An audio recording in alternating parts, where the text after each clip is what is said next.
প্রিয় বন্ধুগণ, আমাদের শ্রীপুর গাজীপুর গ্রাম অঞ্চলের প্রাকৃতিক দৃশ্য।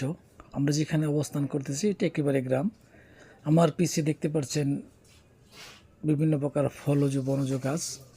আসলে আমরা যারা গ্রামে বসবাস করি তারা এটাকে উপভোগ করতে পারি, আর যারা আমরা শহরে থাকি তারা অবশ্যই এটা উপভোগ করা খুব কষ্টদায়ক হয়ে যায়।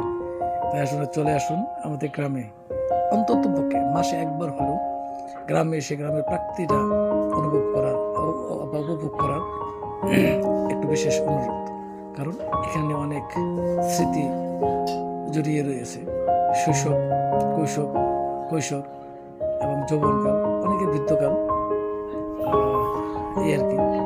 তো আসলে দেখেন গ্রামাঞ্চলের দৃশ্যগুলো অনেক সুন্দর থাকে, যদি এটা সাজানো গোছানো না, কিন্তু আসলে এটা হলো ন্যাচারালি, যেটা হলো প্রাকৃতিকভাবে আছে, বেঁচে আছে। তো আপনাদেরকে সকলকে দাওয়াত রইল, অবশ্যই একদিন চলে আসবেন আমাদের কাছে।